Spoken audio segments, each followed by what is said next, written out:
pass, with peaks soaring on either side, was spectacular.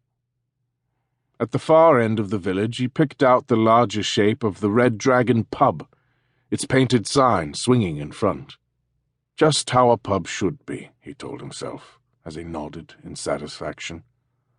Always enough chaps around with time for a chat, women usually confined to the lounge, where they could be seen and not heard, just how he liked things to be. Lovely creatures, women, but inclined to babble on meaninglessly unless curbed. Except for Joni. She had never babbled. She'd listened to his stories with a gentle smile on her lips, and always laughed at his jokes. God, he still missed her so much. At least they were polite enough to listen to his stories at the pub here in Llanfair. They even pretended to be interested. "So did you ever shoot a tiger, Colonel?" they'd ask. And he'd be able to answer, "Shoot a tiger? I can tell you about the time I bagged 3 tigers in one day. We had to pretend that the Maharaja had shot them, of course. Protocol demanded it. But it was really my bullet each time that finished them off. One was a great brute, 8 feet long. I've got a picture of it on my mantelpiece at home." The Colonel smiled in anticipation of being asked to tell that story again. They were good chaps here in Llanfair. Simple Welsh villagers, of course, but they made him feel welcome. He knew this was quite different from the way they treated most foreigners. He'd watched them switch into Welsh in mid-conversation when tourists walked in, but he supposed that his Welsh wife had made him somehow acceptable. He remembered the first time Joni had taken him to Wales when they were home on leave together. He hadn't realized until then that Wales was a foreign country. Hearing her chatting in a language he couldn't understand had amazed and impressed him. It was a side of her he had never suspected. Thinking of Joni now brought back the leaden feeling to his heart. It was amazing that one could miss a person for so long. She had been dead for 10 years, and he still felt it as if it was yesterday.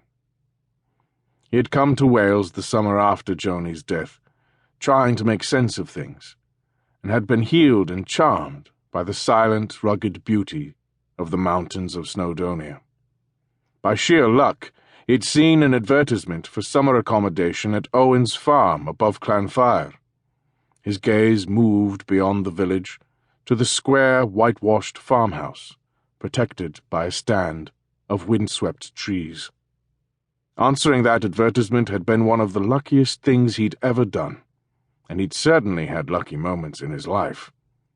Like the time a charging rhino had run right past him, or when Charlotte's husband had shot at him and missed as he leaped from the houseboat window into the lake at Kashmir. Mrs. Owens spoiled him shamelessly, making his favorite meals and encouraging him to have seconds and thirds of everything his doctor had strictly forbidden.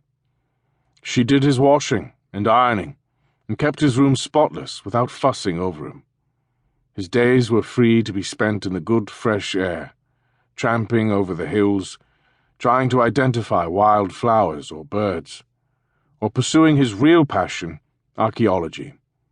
He'd been a keen amateur archaeologist from the age of 8, when he uncovered a Roman coin in a field near his home in Yorkshire. He had been awestruck that objects 2,000 years old were lying at his feet, waiting to be rediscovered.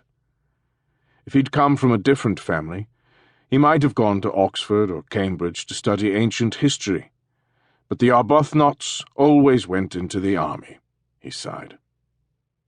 His passion for archaeology was one of the reasons that drew him back to Wales. He wanted to be the one to prove beyond a doubt that King Arthur had actually existed. There were enough local legends to support it, of course. Up on Mount Snowdon, there was the Bwlch Sydaw, the Pass of Arrows, where Arthur was mortally wounded while about to defeat Mordred.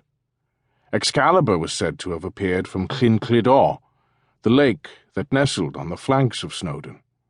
He could see it now, glistening in bright sunlight. Even the peak of Snowdon itself was called